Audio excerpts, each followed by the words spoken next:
Hi everyone, welcome back to Renourish with Manisha. It feels like I am doing a talking head video like this, sitting calmly after a very long time. But I was on a trip. Then I did a live session for the people who are suffering from COVID and are quarantined at home. If you want, you can see the videos here. And today I am starting a new series which is all about diabetes. It is going to be a 4-part series in which I am going to cover what diabetes is, how you can detect if you have diabetes through the symptoms, how you can get it medically checked.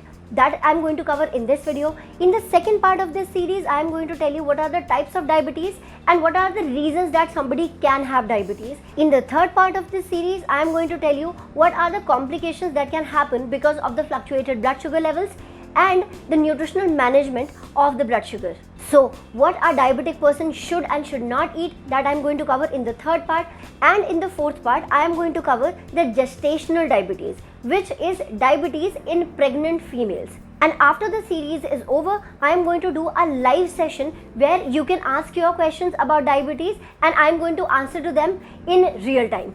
So if you want to watch this series and if you do not want to miss out on any of the parts, then click on the subscribe button and click on the bell icon so that you never miss out the video. Now, since you know what this series is all about, let's start today's video. Let's begin with what diabetes actually is. In this whole series, I am going to break down a lot of science for you guys, but I am going to try that I keep it as simple as possible. I hope you all remember that we studied in the class 10th that whenever we eat food, it is broken down into carbohydrate, protein and fats.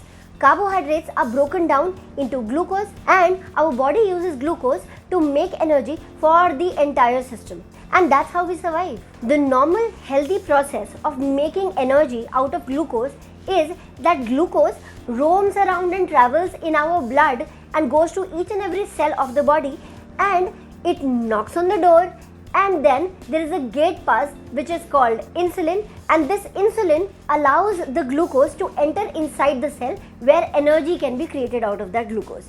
But in diabetes, what happens is that this whole process of glucose entry inside the cell is hampered, and this can happen in two ways.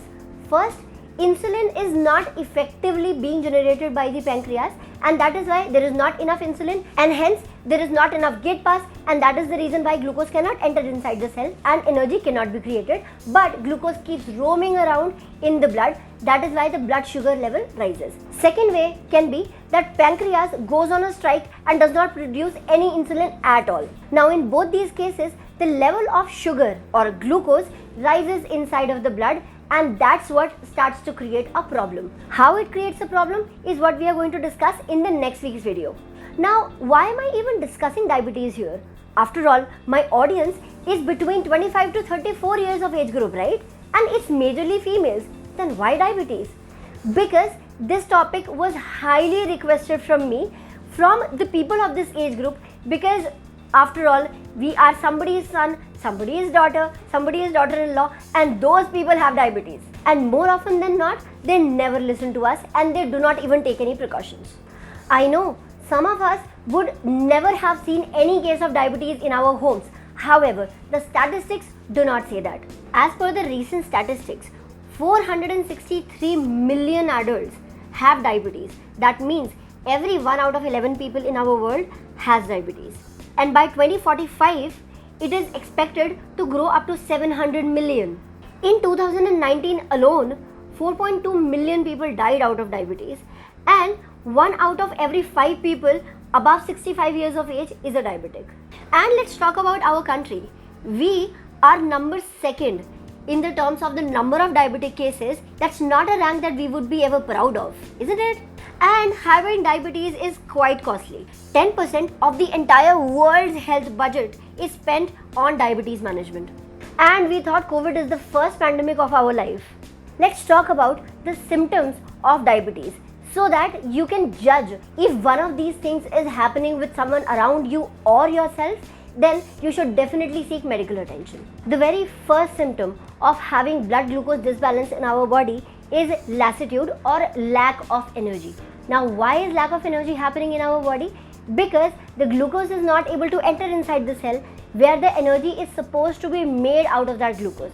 Now, since there is not enough energy made in the body, that is the reason why you don't feel energy in the body. Second symptom is involuntary weight loss. It sounds too good to be real. You're not doing anything to lose weight, but you're losing weight. But it's not a good thing, because if the weight loss is because of the blood sugar disbalance, then your body is going to break down muscle in order to compensate for the lack of energy. So the person will lose weight, but there will not be any good signs of losing weight like excess energy, like enthusiasm. That's not going to be there, but the weight loss is going to be there. Third is polyphagia, which means that the person keeps on getting hungry very frequently. Now, why does that happen?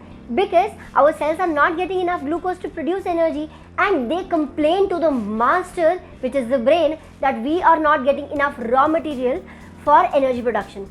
And that is why your brain will make you eat more to compensate for that energy lack. The fourth symptom of having diabetes is polyuria, which means that the person who has blood sugar disbalance will have frequent urination. Now, why does that happen? Because our blood is having too much of sugar, more than it can handle, it wants to get rid of it. Now, where will the blood go to get rid of that excess sugar? It will go to the kidney so that that glucose can be filtered out. And then kidney will try to throw that glucose out by making you pee more. The fifth symptom of having diabetes is polydipsia, which means feeling too much thirsty. And obviously, because you are urinating more, that is the reason why you want to have more water. But the actual reason is that because your blood has too much glucose, your body wants to dilute that glucose, and that is why it wants you to have more water, and that's why you feel the sensation of thirst more. Sixth symptom is that if a diabetic person gets a wound or gets himself or herself hurt, then that wound will take a long time to heal, and the blood flow will take a long time to stop. Now, why does that happen? Because the channels through which the blood flows, they actually constrict in size, they get smaller in size, and that is why less blood can flow towards the wound to heal it up. One reason is that. Second, because less blood is flowing towards that is why less oxygen is reaching there, and that is the reason why it will take a long time for the wound to heal itself. Next symptom of diabetes, although it will happen only if the blood sugar levels are way too high, is that the vision will get blurred. So the person will have difficulty seeing the things. Why does that happen? Because when the sugar levels in the blood is too much and that high in sugar blood is reaching towards the eyes, that is why the chemical composition of the water inside the eyeball changes, and that creates some problem in seeing objects. And last, because the urine that you are passing out of your body has too much sugar in it, that is why the private parts can really itch a lot and can also develop yeast infection. So that was about what diabetes is and what are the symptoms of it. Now let's talk about the ways you can check if the person has diabetes or not.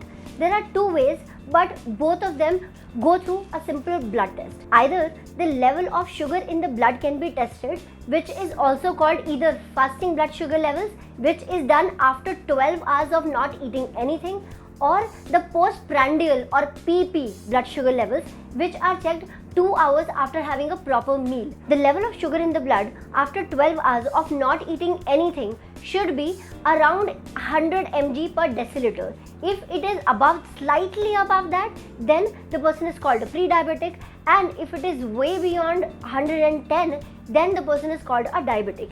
Similarly, the postprandial or the PP should be below 140 mg per deciliter.